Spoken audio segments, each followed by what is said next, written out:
Oh, your question about education, right? Curriculum. Yeah, you want to talk about that? Yeah, why don't you share that? I'll take that as the last question.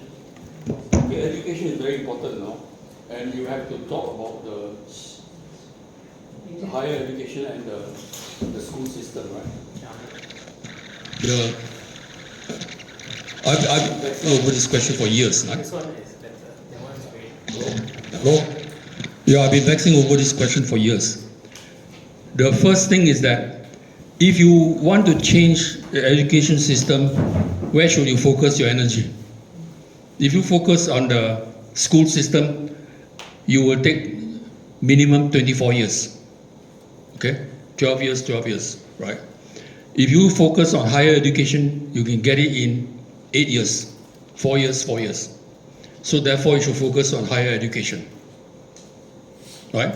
Whilst you try and sort out the school education system, right? And you need to focus on the higher education because you need to train that group of people who can transform the Singapore economy. They have to become the innovators and with the brains and the guts, right? Now we have brains but no guts, right? We have brains but no balls.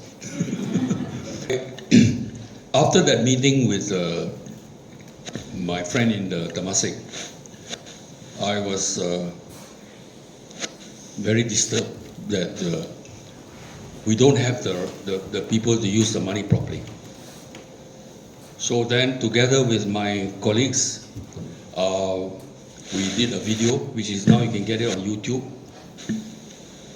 on how to turn the whole of Singapore into an enterprise campus city. Okay, so that the best and brightest in Asia and particularly Southeast Asia will come to Singapore and live and learn with our students. Because the friendships formed when you live and learn together, it will last forever. And friendship is the future of anything you want to do. You right? So this is the answer to the Temasek question, right? But the question is how to do that. So in that video, we said we start by changing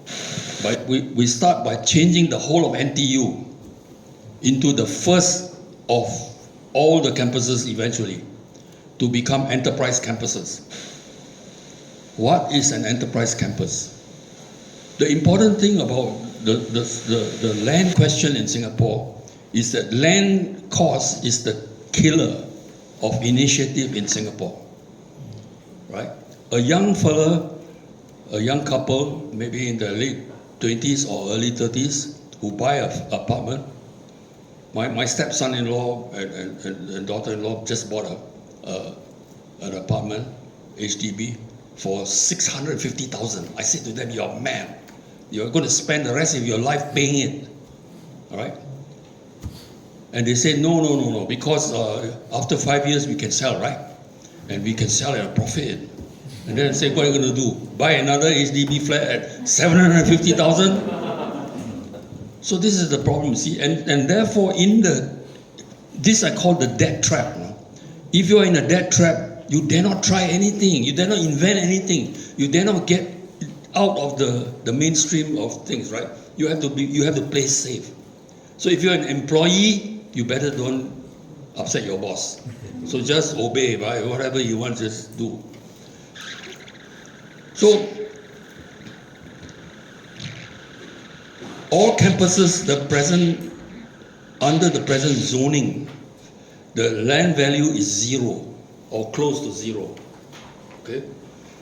So if government or whoever is the government is smart enough, we will make sure that it remains at zero. So we did a study of NTU. NTU population, daytime population is 40,000. Nighttime population is 20,000 because there are very few people living there. Only 20% of students live in hostel. NUS is 10%. The URA rules is that, present rules is that only 2% of the entire floor area can be used for non-education purpose. This is the rule, which must be changed if you want to turn it into an enterprise campus. Because an enterprise campus means all the startup companies must be located in very cheap rental places. This means campus, right? I had a meeting with Enterprise Singapore, and they said, no, it's a good idea, but we already have so many locations for startup companies. I said, yes, you have, but they are all in the wrong places, because the ecosystem in which they are located is not supportive. They say, what do you mean by ecosystem? I said, simple, right? I have been in touch with some of the key professors in NTU, right?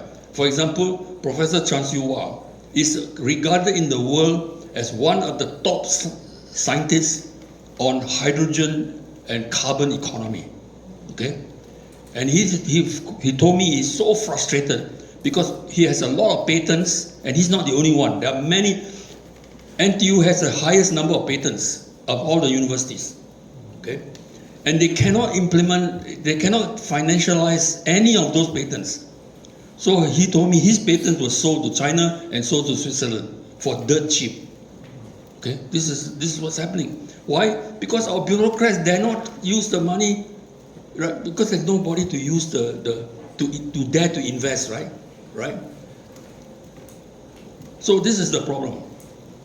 So we must co-locate onto campus startup companies to mix with the students, to mix with the professors, so that there's an ecosystem in which there's communication between these different people. We must bring in venture capitalists to work closely with them, and so on and so forth. The key project which I'm suggesting is to set up an enterprise campus in Johore, so that the best and brightest in Southeast Asia can live and learn with us. Mainly because it's so much cheaper, right? You can't get a student from, say, Jogja or something like that, right, who can't afford to live in Singapore because the cost is just impossible. But in Johore, it's possible, right? So this is going to be I think the core project, right? And Anwar will certainly support it. Okay, so this is going to be, to answer your question, I think the beginning of a new future. It cannot be solved.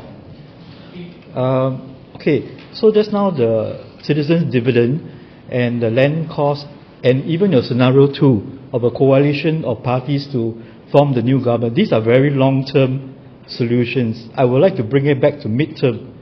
I work closely with you, and I know about the new Asian University.